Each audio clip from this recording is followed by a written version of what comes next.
Friends, good afternoon. आज मैं आपके साथ एक स्टोरी शेयर करने जा रहा हूँ।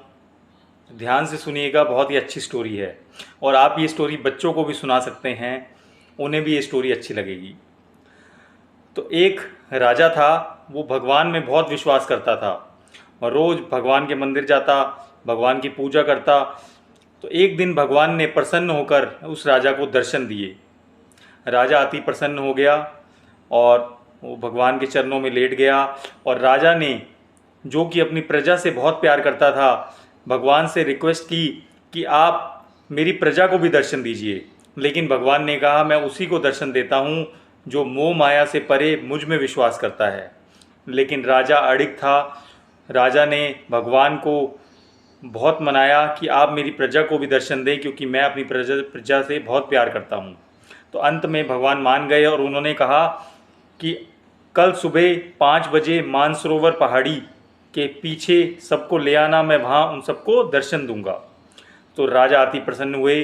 उन्होंने अपने मंत्री को बुलाया और पूरे जो राज्य है उसमें ढिंडोरा पिटवा दिया, जो ढोल होते हैं, कि कल सुबह 5 बजे भगवान दर्शन देंगे, तो सभी को चलना है और जिस जिसको दर्शन करने हैं सभी राजा जी साहब के साथ भगवान के दर्शन करने जाएंगे। इधर राजा ने अपनी रानी को भी कहा कि कल सुबह हमें भगवान के दर्शन करने जाना है।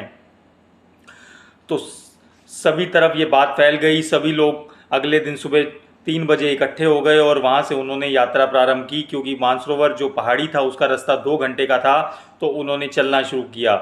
जैसे ही 1 घंटा गुजरा, जितनी भी प्रजा राजा और रानी के साथ आई थी वो साथ में चलते जा रहे थे। करीबन 1 घंटा चलने के बाद एक जगह पर तांबे के सिक्कों की बारिश हो रही थी। तो जो प्रजा राजा और रानी के साथ आए थे उनमें से आधे लोग वो तांबे के सिक्के उठाने के लिए भाग पड़े। तो इतने में राजा ने प्रजा को कहा कि आप लोग कहाँ जा रहे हैं, हमें भगवान के दर्शन करने जाना है। तो जो प्रजा तांबे के सिक्के लेने भाग रही थी उन्होंने कहा, राजा साहब दर्शन तो हम बाद में कर लेंगे, पहले हम ये सिक्के उठा लेते हैं। तो जितनी भी जनता राजा के साथ आई थी उसमें से आधी जनता तांबे के सिक्के उठाने चली गई। लेकिन राजा ने सोचा, चलो आधी जनता तो मेरे साथ जा रही है भगवान के दर्शन करने। कुछ ही दूर वो गए थे कि आगे चांदी के सिक्कों की बारिश हो रही थी।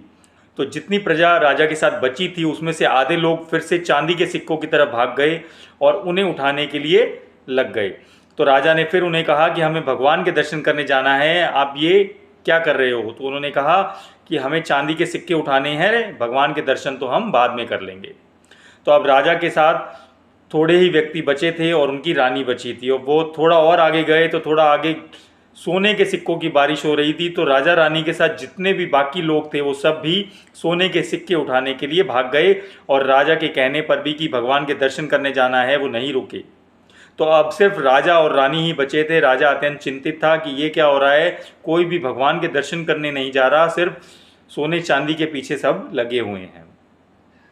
तो जैसे ही वो थोड़ी देर दूर आगे गए राजा और रानी, वहाँ पर बहुत ही सुंदर हीरे मोती और ज्वेलरी, जो जेवरात होते हैं, उनका ढेर लगा हुआ था। तो रानी ने जब उन्हें देखा तो रानी ने ऐसे जेवरात आज तक नहीं देखे थे। तो रानी भी मंत्रमुग्ध हो गई और उन जेवरात के पीछे चली गई।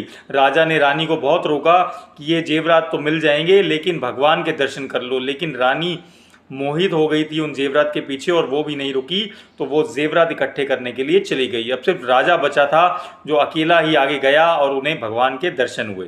तो भगवान ने कहा कि राजा, मैंने कल तुझे बोला था कि मेरे दर्शन वही कर सकता है जो मोह माया से परे होता है।